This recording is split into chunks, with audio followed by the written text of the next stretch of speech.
Bueno, hermanitos, a mí me corresponde enseñar el día de hoy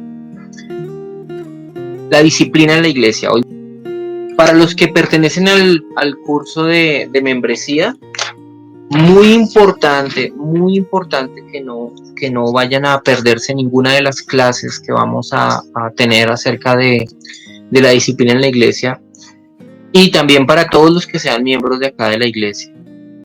Como yo alguna vez les comentaba, hay ciertos hermanos, hay un grupo, particularmente los más antiguos, que nunca recibieron un buen curso de membresía. Y precisamente yo por eso les pedí que estuvieran acá recibiendo estas clases de eclesiología, porque en estas clases vamos a tratar temas que tienen que ver mucho con la vida de la iglesia, con el gobierno de la iglesia, la autoridad de la iglesia, y obviamente un tema que es muy importante que nosotros tratemos es el tema de la disciplina de la iglesia. La disciplina de la iglesia.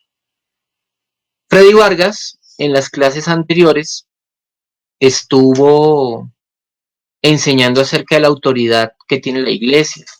Aprendimos acerca de la autoridad para enseñar que tiene la iglesia, la autoridad que tiene para corregir, pues ese es el tema que me corresponde a mí. También vimos acerca de la autoridad que tiene para la misericordia, la autoridad dogmática para establecer convicciones más firmes en cuanto a ciertos puntos doctrinales. Bueno, Freddy Vargas dio muy buenas explicaciones al respecto durante las clases que a él le correspondieron. Yo me voy a ocupar hoy de explicar qué es la disciplina, y esta va a ser la primera de muchas clases. La verdad es que el tema es bastante extenso. Y ya para los que están haciendo el curso de membresía conmigo, quiero que sepan que ya se está acercando el final del curso, ya falta poquito. Estamos viendo los últimos temas. Después de este tema, cuando terminemos disciplina de la iglesia, veremos algo más acerca del gobierno de la iglesia, los sacramentos, la confesión de fe de la iglesia y el pacto de membresía como tal, y ya terminaremos el curso de membresía para los que estén del curso conmigo.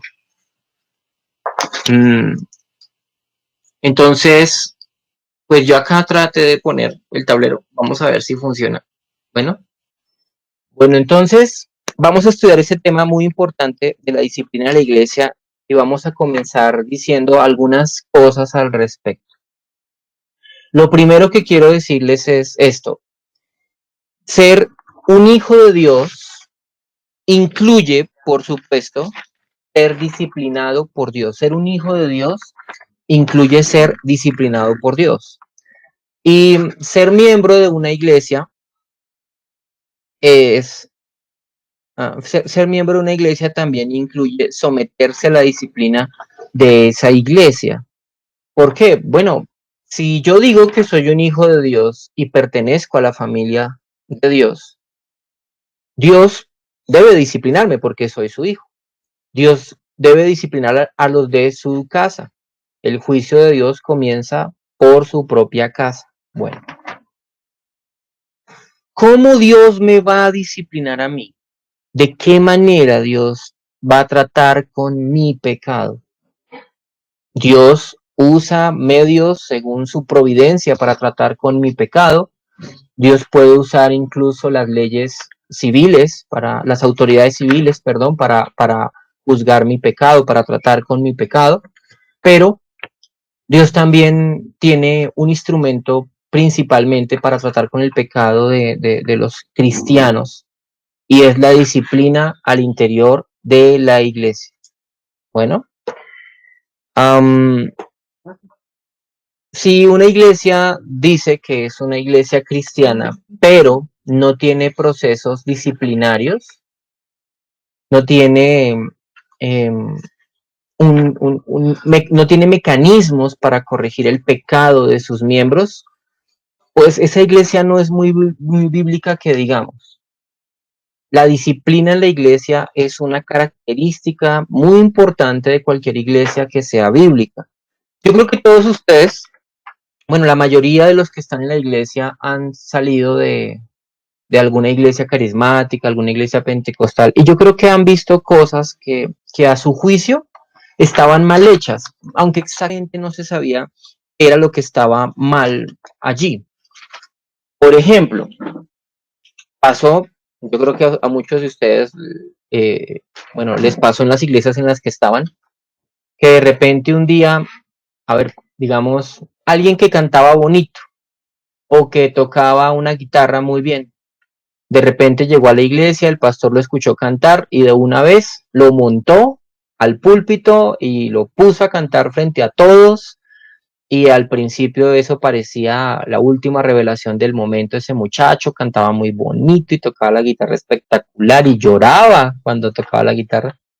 Pero después resultó que el muchacho fue descubierto fornicando, fue descubierto seduciendo niñas de la iglesia, fue descubierto otra vez eh, emborrachándose en el mundo.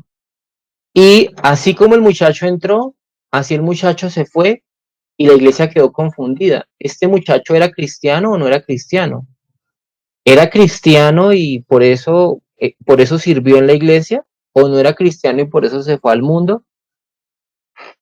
Yo creo que a muchos de ustedes de pronto les pasó una situación así similar. O tal vez pasó que alguien en la iglesia en la que ustedes estaban andaba en un pecado que era abierto, que era un pecado, por así decirlo, público, y nunca nadie hizo nada al respecto. Incluso tal vez pecados dentro del liderazgo, pastores incluso viviendo en adulterio, pastores metidos en escándalos terribles y nadie hace nada al respecto porque es el pastor y el pastor como que es intocable. Em, ¿Qué se hace cuando el pecado aparece en la iglesia? ¿Cómo se trata el pecado cuando el pecado aparece en la iglesia? Precisamente por eso es importante hablar de todo esto. ¿Qué debe hacer la iglesia con el pecador? Simplemente decir, ya, Dios te perdonó porque crees en Cristo y dejemos así ya y no pasó nada. La iglesia eh, debe tomar medidas acerca de las cosas que es la iglesia, es lo que uno espera que pase, ¿verdad? Lo que el sentido común nos dice también. No hay que ser muy espirituales para saber que el pecado va a acarrear consecuencias sobre el pecador y que la iglesia debe tomar parte en el asunto, ¿ya? Entonces es muy importante que tratemos este tema porque si no sabemos cómo se disciplina el pecado en la iglesia, podemos irnos a dos extremos. Un extremo es no hacer nada, que el pecado ande a sus anchas por los pasillos de la iglesia, o ser demasiado severos con el pecador, aplastarlo en medio de juicios implacables y humillarlo, avergonzarlo. Bueno, también algunos de ustedes han conocido esa otra cara de la moneda, cuando el exceso de fuerza lo que produce es más daño que bien. Quiero aclarar algunas cosas para empezar. Lo que no es la disciplina. ¿Qué no es la disciplina de la iglesia? La disciplina de la iglesia, en primer lugar, no son castigos. No son castigos. Escuché de una iglesia, creo que era en el Perú, que durante los cultos, bueno, un predicador contó que él vio eso. Él llegó a la iglesia a predicar el sermón y resulta que antes de predicar el sermón, el pastor llamó a un muchacho que estaba en disciplina. El muchacho se levantó de la silla, fue al púlpito y se hizo detrás del predicador así, con las manos así abiertas, mirando hacia atrás, ¿sí? De espaldas al predicador así. Y tenía que estar toda la predicación así. Y entonces, pues, el predicador fue, predicó, vio al muchacho ahí, bueno, y luego le preguntó al pastor, pastor, ¿por qué ese muchacho tiene que pararse allá así como con las manos abiertas? Y el pastor le dijo, no, lo que pasa es que él está en un proceso disciplinario y allí lo que está haciendo es crucificando la carne por medio de la palabra. No era más un castigo, se parece al castigo que le ponían a uno los profesores con dos ladrillos acá. De pronto son de mi época. Se acordarán que los profesores tenían esa clase de castigos. La disciplina en la iglesia no son castigos. Fray Vargas lo dijo varias veces, no vamos a encerrar a nadie en el baño porque cayó en pecado. No, no son castigos. Y otra cosa no es la disciplina, no es manipulación. No es manipulación, no es si no haces lo que yo te digo, entonces vas a sufrir las consecuencias de un proceso disciplinario. No, pilas. Pilas porque existen dentro del proceso disciplinario muchas garantías, por así decirlo, para la persona que está eh, viviendo su proceso disciplinario, pero además también existen muchas para las autoridades, para los oficiales que están llevando a cabo el proceso y para la misma iglesia, advertencias para que no se cometan abusos. ¿Listo? Entonces no es manipulación, no es para infundir miedo, no es para infundir miedo. Hasta el día de hoy me pasa, en esta iglesia bíblica, Gracia y Paz, todavía me pasa, y cuando llamo a alguien a mi oficina, la persona va con miedo, pensando, ¿y ahora qué hice? Ay, el pastor algo sabe, algo malo me va a pasar. Esos son los vestigios, esas son las consecuencias que al final quedaron de malos procesos disciplinarios en el pasado en la vida de esos hermanitos. La disciplina no es persecución, la disciplina no es persecución. La iglesia católica vivió los tiempos de la Santa Inquisición, donde buscaban a los herejes y los castigaban, los azotaban, los perseguían, y la iglesia católica usaba los argumentos bíblicos de la disciplina eclesiástica para usar la Inquisición como un medio para disciplinar a los herejes. No es la persecución, no es no es la Santa Inquisición, tampoco es discriminación, porque también alguien podría decir, ah, claro, como yo doy menos ofrenda que fulano de tal, a mí me disciplinan, pero a fulano de tal no. Ah, ya, como yo llevo menos tiempo en la iglesia que fulano de tal, claro, fulano de tal es amigo del pastor, como él es amigo del pastor, a él sí no lo van a disciplinar. No, no es discriminación. La disciplina bíblica eh, busca eh, ser equitativa y ser precisamente justa. Bueno, no es humillación, no pretendemos tomar el nombre de una persona y destruirlo frente a la iglesia, no buscamos avergonzarlo públicamente y ya. A veces sí, hay que decirlo, a veces sí, cuando el pecador es impenitente. Impenitente significa que no se arrepiente. Esa palabra la vamos a usar mucho. Impenitente significa que no se ha arrepentido. Penitente es arrepentido, impenitente es que no se ha arrepentido. Cuando la persona es impenitente, claro, se puede buscar producirle algún grado de vergüenza para que se dé cuenta que lo que está haciendo está mal. Bueno, ya vimos todo lo que no es la disciplina de la iglesia. Ahora veamos lo que es principalmente la disciplina de la iglesia.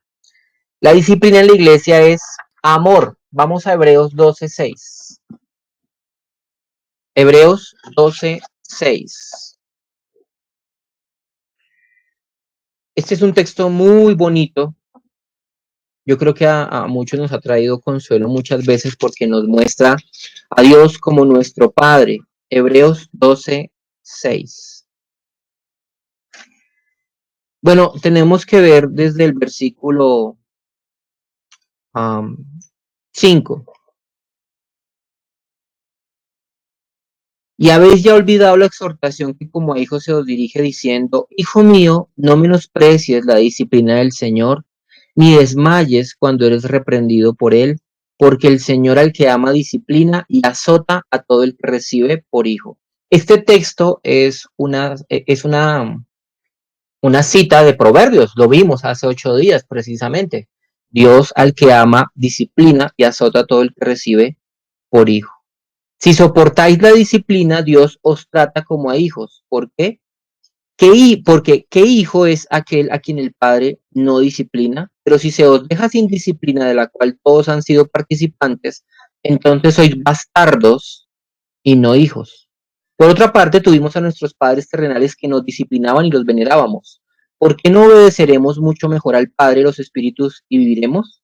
Y aquellos, hablando de los padres, ciertamente por pocos días nos disciplinaban como a ellos les parecía, pero hablando de Dios, para lo que nos es provechoso, para que participemos de su santidad. Es verdad que ninguna disciplina al presente parece ser causa de gozo, sino de tristeza, pero después da fruto apacible de justicia a los que en ella han sido ejercitados. Hermanos, la Biblia nos presenta la disciplina como una muestra del amor de Dios. Dios al que ama disciplina. Si Dios no te disciplina, Dios no te ama. A tal punto es cierta esta afirmación que nosotros sabemos que si no disciplinamos nosotros como otros hijos, les estamos diciendo a ellos que no los amamos. El amor de Dios es disciplina. Bueno, eso nos empieza a dar algo de luz al respecto. La disciplina de Dios, la disciplina de la iglesia es amor. Sí, claro que sí.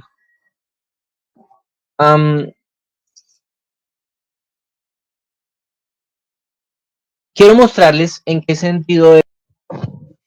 Bueno, ¿en qué sentido es amor? Vamos a ver cuatro, cuatro,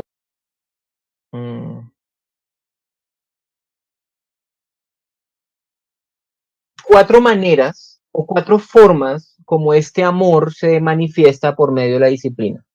¿Ya? Voy a escribirles acá. 4 formas como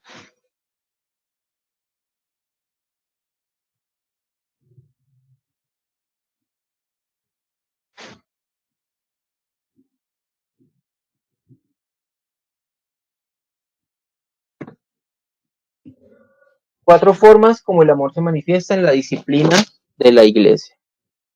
¿Listo? Comencemos.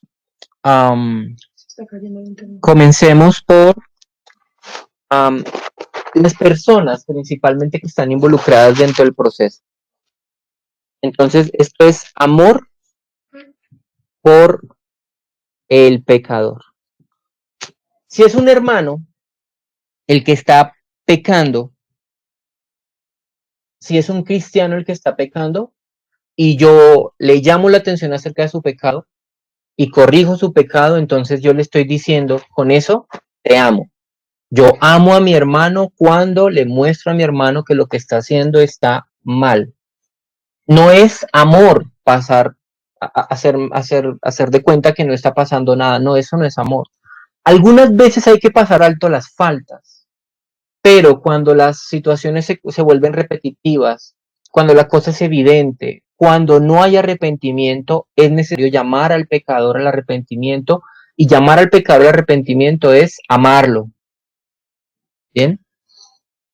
En segundo lugar, es amor por la iglesia.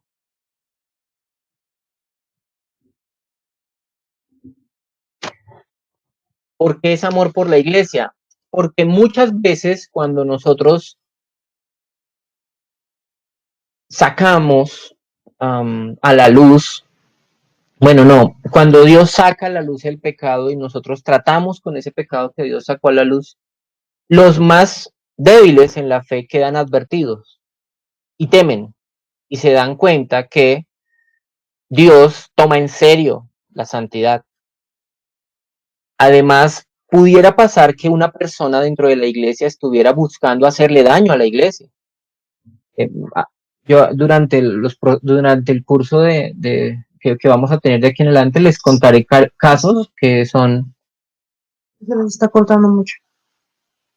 Bueno, les contaré casos que son reales, que yo viví, que que viví en otras congregaciones, en los que por no llamarle la atención al pecador y por no hacer un proceso disciplinario para excomulgarlo, terminaron arrastrando a muchas personas en el pecado. Hay pecados que terminan contaminando toda la congregación, como por ejemplo el chisme. La murmuración es terrible, la murmuración ha destruido iglesias gigantes. Por ejemplo, que un muchacho esté buscando seducir niñas de la iglesia, ese pecado hay que cortarlo y hay que advertirle a los demás. Si no se toman medidas al respecto, puede terminar haciéndole daño a muchas familias de la congregación. Entonces, por amor a la iglesia, también hay que corregir el pecado.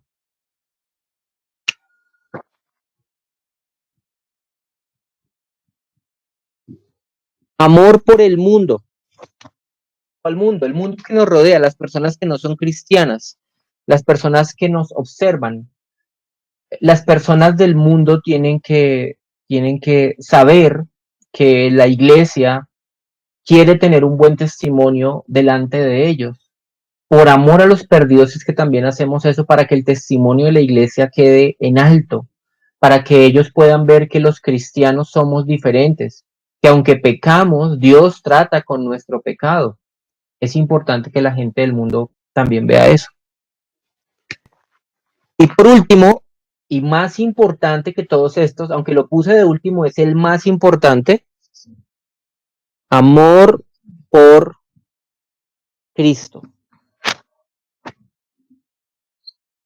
y su gloria. Amor por Cristo y su gloria. Hermanos, cuando nosotros corregimos al pecador, estamos demostrando que Cristo vale más para mí que esa persona incluso. Que Cristo vale más para mí que la amistad que yo tenga con esa persona, porque estoy dispuesto incluso a confrontar su pecado a riesgo de perder su amistad por amor a Cristo y por amor a la gloria de Cristo, por amor al nombre de Cristo, a la reputación de Cristo, porque al final de cuentas quien queda mal con nuestro pecado es el Señor Jesús, porque nosotros llevamos sobre nosotros el nombre de Cristo y cuando caemos, cuando pecamos, es el nombre de Cristo el que se ve afectado. A veces los procesos disciplinarios no logran restaurar esto. Por ejemplo, en los casos en los que un hombre, por ejemplo, peca contra su esposa, comete adulterio y los demás familiares alrededor se dan cuenta de lo que pasó, el nombre de Cristo queda por el suelo y van a creer que así actuamos los cristianos. Por eso es necesario que la iglesia dé un veredicto respecto a la profesión de fe de esa persona. Esa persona dice ser cristiana, esa es su profesión de fe. La iglesia tiene que poder o asegurar o desmentir esa afirmación. Que la gente del mundo sepa que hay una iglesia cristiana que no considera a ese hombre adúltero cristiano. Que el mundo sepa que la iglesia hizo algo para impedir que ese hombre continuara en su pecado y que los cristianos no actuamos así. Que no tenemos comunión con él precisamente por ser un adúltero. El nombre de Cristo debe ser nuestra máxima preocupación en todo este proceso disciplinario, el nombre y la gloria de Cristo, así como en cualquier asunto, como ustedes saben, nuestra principal prioridad es la gloria de Cristo.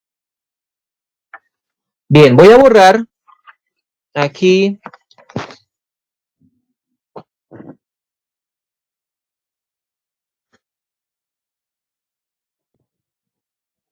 voy a responder ahora esta pregunta.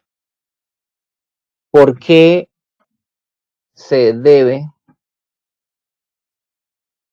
por qué se debe ejercer disciplina en la iglesia?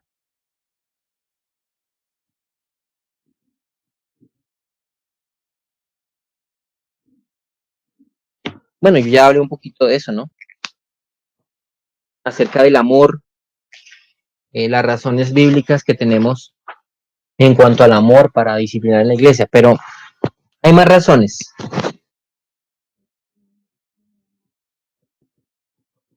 Es bíblico, en primer lugar. ¿Por qué se debe ejercer disciplina en la iglesia? Porque la Biblia nos manda a ejercer disciplina en la iglesia. Llamarle la atención al pecador. Llamarle la atención al pecador. Lo tenemos que hacer porque la Biblia me lo dice.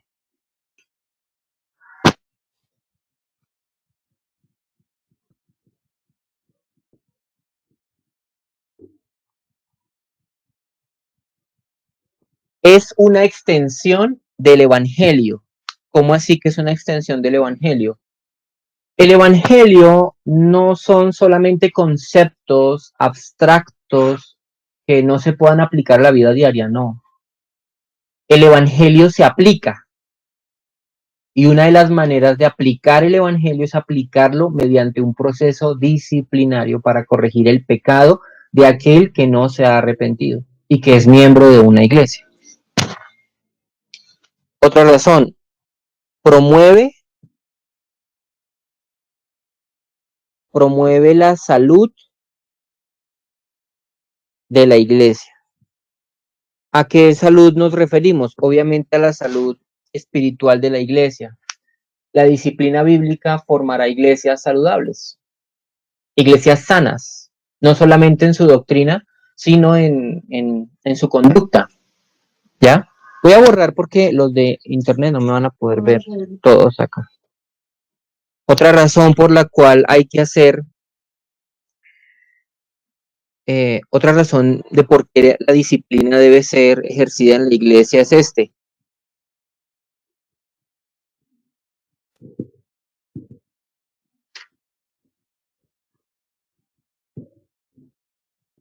Guarda el testimonio de la iglesia.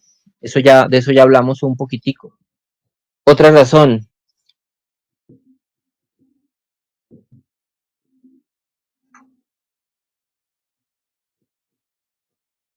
advierte al pecador del juicio venidero. Esto es muy importante, hermanos, porque si nosotros como cristianos decimos que el pecado trae consecuencias en el día del juicio final, si le decimos eso a los hombres, miren, arrepiéntanse de su pecado, porque en el día del juicio final su pecado va a traerles terribles consecuencias. Si decimos eso, pero las personas pecan dentro de la iglesia y nunca ven las consecuencias de ese pecado, pues estamos contradiciéndonos. Como dicen los católicos, predicamos, pero no aplicamos. Decimos, hay consecuencias sobre el pecado. Cuidado, Dios va a juzgar, Dios va a disciplinarte, pero al final de cuentas cuando vemos el pecado no hacemos nada. Entonces, esta disciplina de la iglesia es, por así decirlo, un modelo que anticipa lo que va a ocurrir en la eternidad. Es una sombra de lo que va a ocurrir en la eternidad.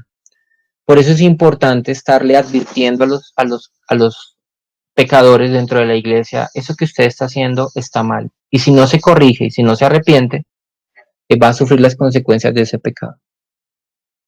Bien, listo. Voy a borrar, bueno, voy a dejar ahí, ahorita borrar. Hay algo más que debemos decir al respecto y es esto. Una persona que se hace miembro de una iglesia, esa persona se hace miembro de la iglesia, ¿para qué? ¿Cuál es su propósito? Una persona se hace miembro de la iglesia para que haya un grupo de creyentes que puedan testificar de su fe. La membresía de la iglesia es la declaración de una iglesia de que alguien es cristiano. Yo por acá creo que tengo una mejor definición de la que les estoy dando. Espérenme un momentico.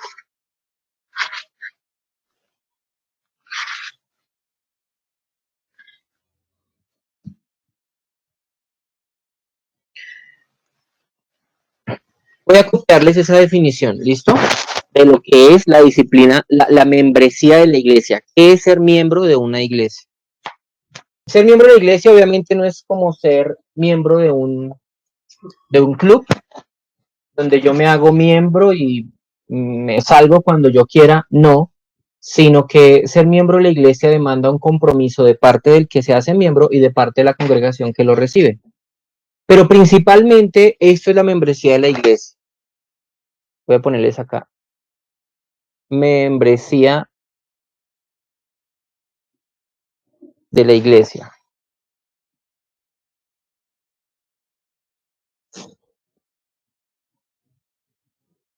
Es la confirmación pública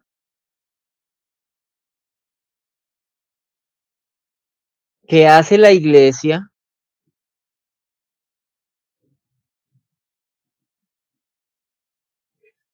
acerca de la profesión de fe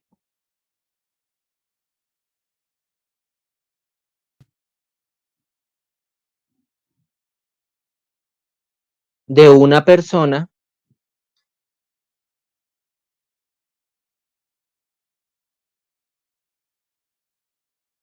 la profesión de fe de una persona obviamente en Cristo y es la decisión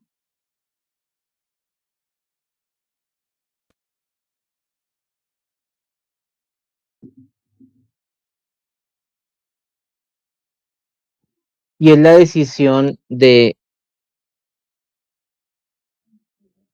una persona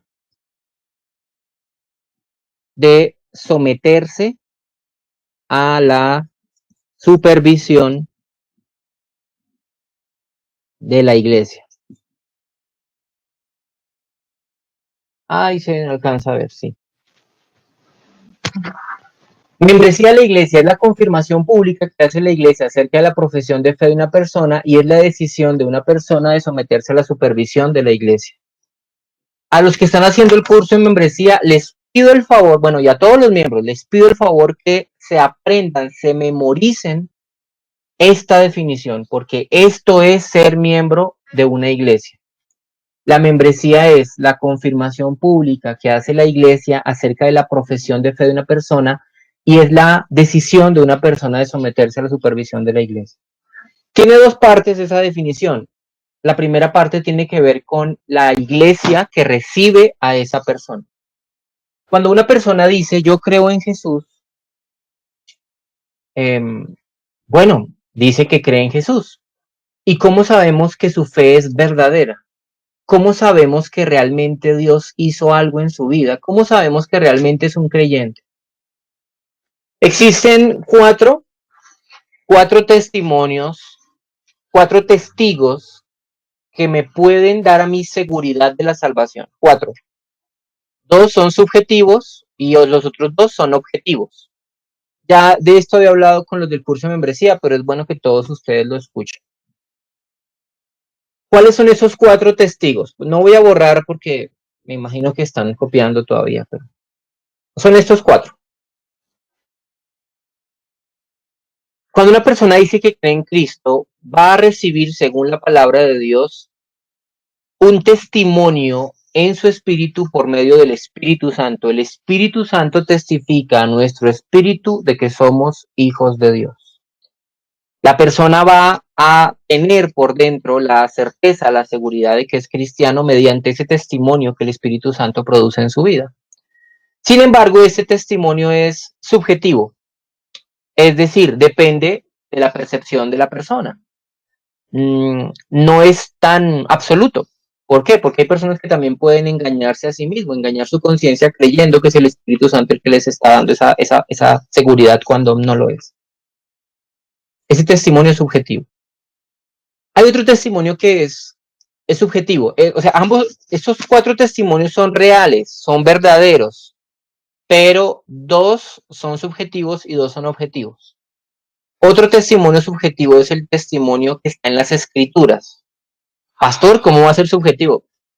Lo que está en la Biblia es claro y es preciso. Sin embargo, si yo no sé interpretar bien la Biblia, puede ser que termine viendo en mí un cristiano donde pues no lo hay. Particularmente hay una carta en la Biblia, primera de Juan, que da mucha luz respecto a saber si soy o no soy un cristiano. Entonces, pudiera pasar que mirando las escrituras, como no las sé interpretar bien, termine creyendo, ay, miren, yo soy cristiano, me parezco a lo que está aquí en Primera de Juan. ¿Ya? Es subjetiva porque está sujeta a interpretación y tal vez me pueda equivocar también. Bueno, ¿está bien? O sea, lo que la Biblia dice es verdad, lo que el Espíritu Santo dice es verdad, lo que pasa es que está sujeto a mi percepción, a mi interpretación y puede hacer que yo me equivoque. El tercer testigo que me habla a mí de que yo soy cristiano, que me puede demostrar que yo soy cristiano, es más objetivo, es más palpable, es más tangible y son mis obras, mis frutos. El árbol bueno produce fruto bueno, el árbol malo produce fruto malo. Yo quiero saber si soy cristiano, pues debo mirar mis obras. La fe, quiero mirar mi fe, tengo que ver mis obras. Es lo que dice Santiago. Tú dices que tienes fe, muéstrame tu fe. Yo tengo obras que demuestran mi fe. Bueno, entonces, ¿cómo nosotros vamos a saber que somos cristianos? Mirando nuestras acciones, la forma en la que tratamos a las personas, la forma como hablamos, la forma como ahora pensamos, la forma como hacemos nuestros negocios, la forma como tratamos a las personas del sexo opuesto, la forma como tratamos a los más débiles, nuestras obras. Ese es un testimonio más. ¿Por qué ese es más objetivo, ese testimonio?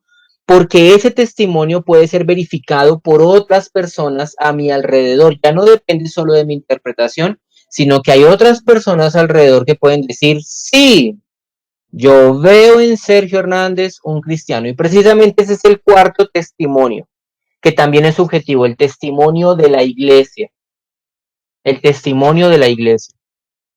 La iglesia, conformada en su membresía por personas que son cristianas, pueden decirte a ti, de parte de Dios, lo siguiente, mira, hasta donde podemos ver, hasta donde podemos ver en ti, en lo que hemos compartido contigo, en el tiempo que llevamos de conocerte, podemos dar fe de tu fe. La iglesia puede dar fe de tu fe. Podemos testificar, podemos confirmar públicamente que la profesión de fe que hiciste cuando dijiste que creías en Cristo es verdadera. Podemos decir que te llamamos hermano en la fe. Cristianos, cristianos, claro. Y no es que el pastor va a decir, yo te reconozco como un cristiano, no, es toda una iglesia conformada por creyentes, la membresía conformada por creyentes, la que va a decir, esta persona ha vivido algo parecido a lo que nosotros hemos vivido. Esta persona ha cambiado su manera de actuar, se nota que Dios ha hecho algo en su vida, sus obras hablan bien de su vida, el entendimiento que tiene del evangelio es claro y la iglesia puede tener la seguridad, no sé, la tranquilidad para llamarlo cristiano e incluirlo dentro de la membresía.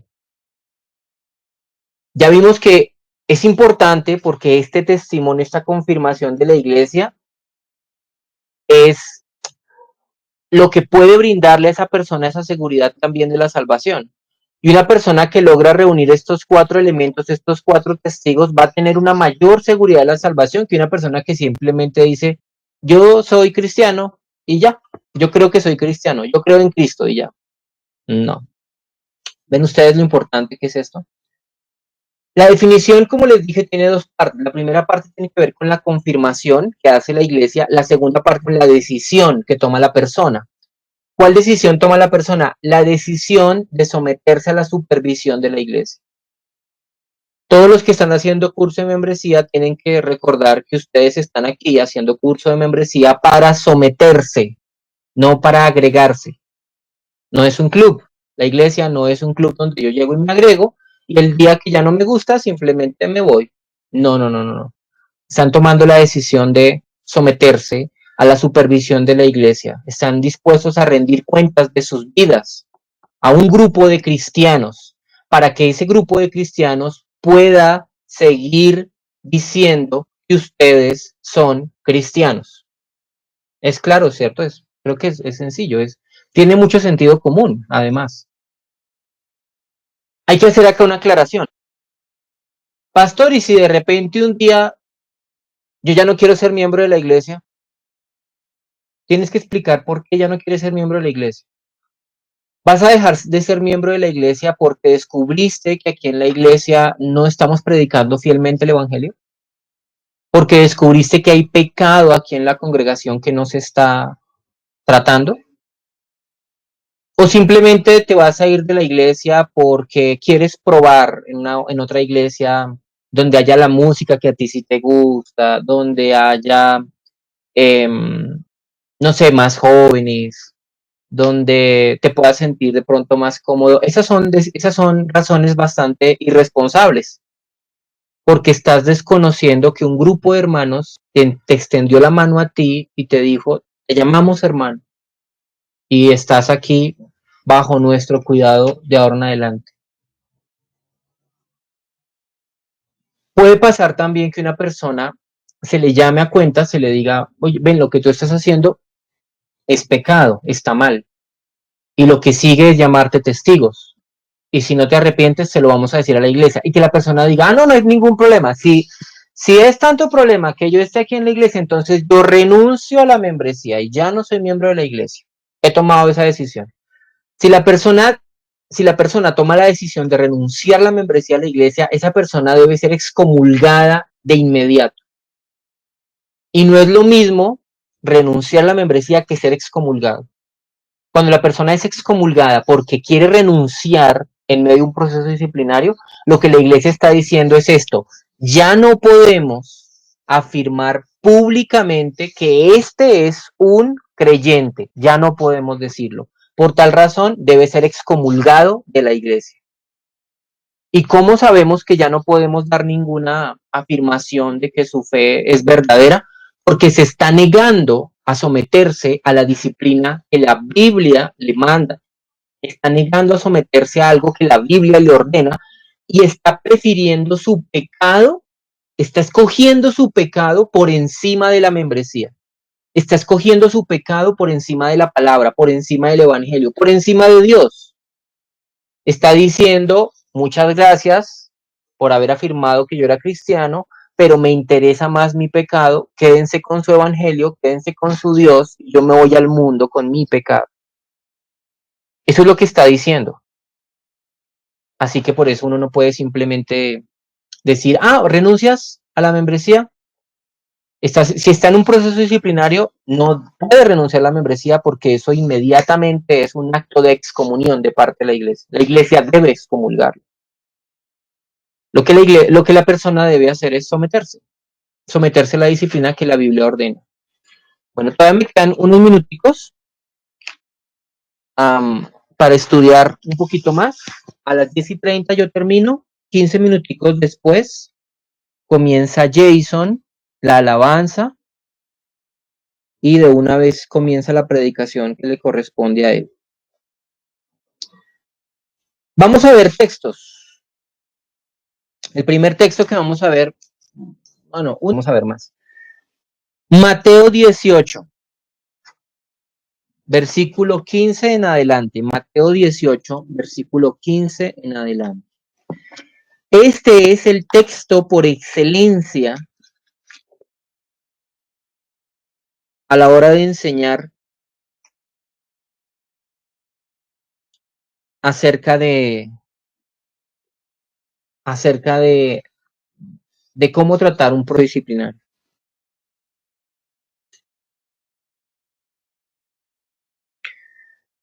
Para poder entenderlo hay que leer el contexto.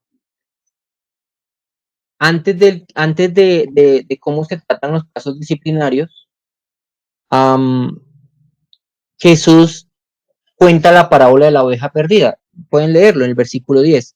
Mirad que no menospreciéis a uno de estos pequeños, porque os digo que sus ángeles en los cielos ven siempre el rostro de mi Padre que está en los cielos. Porque el Hijo del Hombre ha venido para algo que se regocija más por aquella que por las 99 que no se descarriaron. Así no es la voluntad de vuestro Padre que está en los cielos que se pierda uno de estos pequeños. Lo que Jesús está diciendo acá es que a Dios le interesa que esa oveja descarriada vuelva al redil, que esa oveja que se extravió en el pecado sea encontrada y sea vuelta a poner en el seno de la iglesia. La voluntad de Dios no es simplemente que el pecador se descarríe y se pierda, sino la voluntad de Dios es llamar al pecador al arrepentimiento. Por tanto, mire el versículo 15, está ligando estos dos pasajes, los está conectando. Por tanto, si tu hermano peca contra ti, no dejemos así, que se pierda. No, que nos acaba de decir, precisamente, si es una ovejita, hay que ir por ella. Si esa persona se extravió en su pecado, hay que ir por ella. Si tu hermano peca contra ti, ve y repréndele, ve. Es ir a buscar a esa oveja que está extraviada en el pecado, ve y repréndele. Repréndele es llámale la atención. Dile, lo que tú estás haciendo es pecado. La Biblia dice que eso que tú estás haciendo está mal por esto, esto y esto. Ve y repréndele. Voy a hacer un paréntesis acá. Un paréntesis. Esto que yo estoy diciendo tal vez no sea atractivo para alguno de los que me está oyendo. Cuando escuchan hablar del Evangelio y escuchan las buenas noticias de salvación, dicen, amén, tan bonito el Evangelio, el Señor murió por mis pecados, gloria a Dios, me va a dar un nuevo corazón, ay, tan bonito. Sí, Evangelio también significa que ahora perteneces a la familia de Dios y que vas a ser disciplinado. Uy, no, yo no sabía que eso estaba incluido en el paquete. No, ¿sabe qué? Gracias. No me interesa rendirle cuentas de mi vida a nadie. Soy solo, quiero vivir solo, no tengo por qué rendirle cuentas a nadie, no me voy a amargar la vida con eso. Gracias. Hasta aquí todo iba muy bien. Gracias. Esa persona que está despreciando esa parte del evangelio está despreciando a Cristo mismo y está diciendo, es como la oveja que está diciendo, a ver, me extravié, no me interesa que me busquen, quiero seguir perdida, quiero seguir extraviada. Hombre, si esa es la actitud que tiene la oveja, ¿cómo va a ser puesta de nuevo en el redil? Tal vez nunca estuvo en el redil, tal vez nunca fue cristiano en realidad, la ovejita nunca fue cristiana. ¿Ven? Por eso la persona que se somete a la disciplina de la iglesia es una persona que pertenece al redil. La persona que se niega a participar de la disciplina de la iglesia está diciéndose a sí misma, le está diciendo a la congregación, no soy oveja, gracias, ¿por qué me quieren traer a mí al redil cuando yo no quiero estar allá? ¿Por qué me quieren llamar a mí a cuentas de mi pecado cuando yo quiero permanecer en él? ¿Ya? Listo, ahí cierro el paréntesis. Por tanto, si tu hermano peca contra ti, ve y repréndele, estando tú y él solos. Esa es la primera instancia de este proceso disciplinario. Hay que llamar al pecador aparte, eh, sin nadie más, sin testigos. Yo vi que un hermano pecó, soy testigo de su pecado, entonces voy y lo llamo y le digo, ven, lo que tú estás haciendo está mal. Y recuerden lo que vimos acerca de las motivaciones del amor, ¿no? Porque yo te quiero en Cristo, porque amo tu alma. Te tengo que decir que tu pecado, debes dejar tu pecado, debes arrepentirte de tu pecado. Esa es la reprensión. La reprensión no es ir a insultarlo, ir a atropellarlo, es hablarle en amor acerca de su pecado y hablarle con fundamentos bíblicos y decirle puntualmente en dónde está el pecado. No es, a mí me pareció que de pronto tú estabas pensando en pecar y vengo a ti a decirte que no lo hagas. ¿Yo cómo puedo saber lo que está en el corazón del otro? Yo tengo que irme a hechos objetivos, a hechos claros. Yo puedo decirte, mira, el miércoles de la semana pasada yo te vi haciendo esto, te escuché decir esto y quiero decirte que eso estuvo mal. No es, a mí me parece, como pasa a veces en las iglesias carismáticas, que el pastor se acerca a la gente y dice, el Espíritu me muestra que tú estás en adulterio. Ey, ey, ven, esa es una acusación muy grave. ¿Hay pruebas? ¿Viste algo? ¿Oíste algo? ¿Tienes una foto, un video? ¿Tienes pruebas? ¿No hay pruebas? Entonces, cállate. Cállate porque ahí el que estaría pecando es el que hace la acusación por estar calumniando al otro. Y recuerden el 9º mandamiento, no levantarás falso testimonio contra tu prójimo. Entonces, de pronto yo, digamos, si actúo con esa ligereza y voy y le digo a una persona, es que me parece que tú estás en pecado porque yo creo y me parece, el que puede terminar en disciplina soy yo por haber levantado una calumnia contra ti. Es algo muy grave. Incluso en el Código Penal está castigado. Injuria y calumnia es un delito que puede llegar a acarrear sanciones económicas fuertes. Entonces hay que tener evidencias, hay que tener hechos contundentes, objetivos, claros, ciertos, verídicos, probables, con los cuales uno le puede decir a la persona, tú estás pecando en esto. Si tu hermano peca contra ti y repréndele estando tú solos. Si te oyere, has ganado a tu hermano. ¿Recuerdan lo de la ovejita? El propósito era ir y ganar a esa ovejita que estaba extraviada, ir y traerla al redil. Pues Jesús nos está enseñando cómo traer la ovejita al redil. Si me oye, si esa persona me oye, cuando yo le estoy exhortando de su pecado, y es una exhortación bíblica basada en evidencias ciertas, y si la persona me oye, recuerden lo que aprendimos en Proverbios, oír es obedecer. Si la persona obedece a mi exhortación y dice, sí, hermano, Pastor Sergio, gracias por haberme llamado la atención, o el que sea, no tiene que ser el pastor. Eso es otra cosa muy importante. No es solamente el pastor el que inicia procesos disciplinarios. Cualquier persona en la iglesia puede hacerlo. Cualquier persona en la iglesia puede acercarse a un hermano en la iglesia y decirle, tú estás pecando en esto, o tú pecaste contra mí de esta y de esta y de esta manera, y aclarar la situación. Ellos solos, la persona aceptó, la persona agradeció, se acabó el tema, ya no hay más que hacer. La persona se arrepintió, yo debo perdonar su pecado, debo olvidar lo que pasó, ya está arrepentido, y debo restaurar completamente la relación con él. Ya no pasó nada más. Nadie más tiene por qué saberlo. Nadie. El menor número de personas posible debe ser incluido en un proceso disciplinario. El menor número de personas posibles. ¿Quién nos enseñó eso? Jesús. Jesús no dice, cuando tu hermano peque, ve y dile a toda la iglesia, sal por las calles, paga una primera plana en el periódico El Tiempo y publica el pecado de tu hermano. No, tú y él solitos. Versículo 16. Mas si no te oyere, toma aún contigo a uno o dos, para que en boca de 2 o 3 testigos conste toda palabra. Este es un eco de lo que dice por allá Deuteronomio 19 respecto a acusaciones formales. No era cuando algo llegaba a incluir,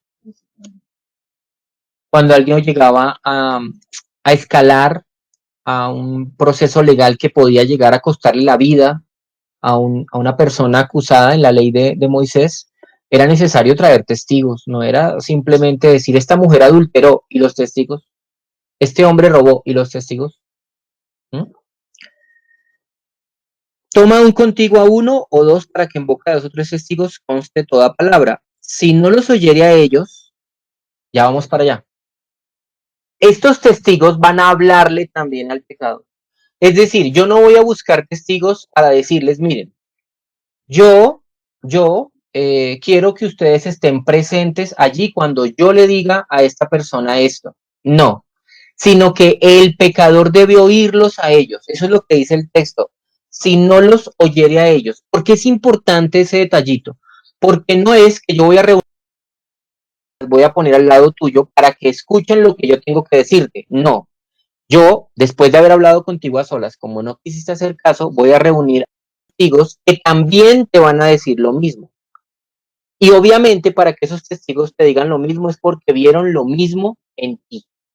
Es porque el pecado no solamente lo vi yo, sino que lo vieron otras personas, lo escucharon otras personas, supieron de ellos otras personas. O puede ser que yo les conté, yo les dije, mire, fulano de tal está haciendo esto y esto y esto. Y creo, y él sabe que lo está haciendo, él no lo va a negar. Entonces, los invito a que ustedes vayan y también le digan a esa persona que lo que está haciendo está mal.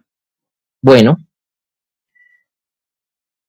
cuando los testigos van con dos propósitos. El primero es mostrarle que su pecado es verdadero, que es real, porque podría pasar que el primero que fue tuviera una mala interpretación de los hechos y que confundiera las cosas. Pero si ya no hay 2 ojos, sino 4, 6, 8 ojos viendo la situación, bueno, hombre, ya el pecador debería prestarle atención a la situación. De pronto lo que le están diciendo es verdad. Y además, el que vayan testigos es también para proteger a la persona de que se cometan abusos contra ella, de que vayan a excederse en la disciplina. Versículo 17, ya vamos a terminar ese pedacito, dice, si no los oyere a ellos, dilo a la iglesia. Ah, ya ahora sí escaló a la membresía. ¿Cuál iglesia? Aquí es importante aclarar qué es la iglesia entonces, la membresía. Está diciendo Jesús que el domingo siguiente, después de que la persona no se arrepintió, paremos el culto en la mitad del culto y digamos, fulano de tal se niega a arrepentirse. Todos ustedes díganle algo. No, porque a la iglesia va mucha gente que ni siquiera es cristiana. Hay gente que va por primera vez. ¿Cómo los voy a incluir en un proceso disciplinario? Entonces, ¿qué es la membresía allí? La iglesia es la membresía. La iglesia es la membresía. La membresía va a llamarle también la atención acerca de su pecado. Si no yo al hermano a solas, si no yo a los testigos y no yo a la iglesia, miren lo que dice Jesús. Si no oyera a la iglesia, tenle por gentil y publicano. Son las personas que no pertenecen al pueblo de Dios.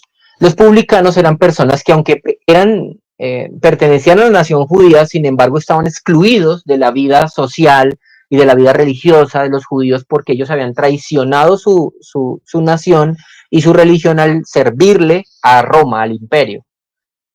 Entonces eran considerados también traidores, eran considerados excluidos del pueblo de Dios. ¿Quiénes estaban excluidos del pueblo de Dios? Los gentiles y los publicanos. Jesús está diciendo que si esa persona no escucha a la iglesia, hay que tenerlo como alguien excluido del pueblo de Dios, alguien que no pertenece al pueblo de Dios, alguien que no es oveja y por tal razón no pertenece al rebaño. Había una oveja, esta es la ilustración, así termina la ilustración. Hay una ovejita que estaba, la ovejita se extravió, fue otra ovejita a buscarla y resultó que no, la ovejita se niega a volver.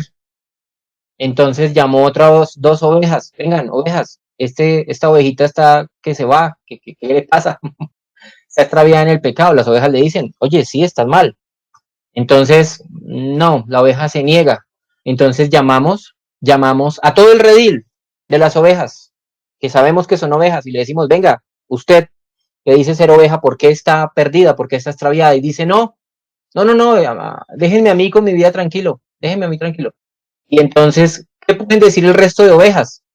Pues esa que pensábamos que era oveja, no es oveja, nos falló la vista y resulta que no era oveja, sino que era una cabra. Y está en el mundo. No pertenece al redil, no pertenece al pueblo de Dios, pues que se quede allá. Listo, hermanitos, yo obviamente por el tiempo no voy a poder permitirles que me hagan preguntas ni nada, pero si tienen preguntas al respecto me las pueden hacer por WhatsApp a mi número y yo ahí con mucho gusto les respondo. El tema igual, tranquilo, si tienen preguntas, en las siguientes clases vamos a seguir resolviendo el tema y vamos a ir aprendiendo más acerca del asunto de la disciplina. Mi tiempo se me terminó, entonces vamos a dejar para que Jason continúe. En 15 minutos, Jason comienza la transmisión desde su casa, ¿listo? Entonces, hermanitos, pues, no sé, que Dios los bendiga.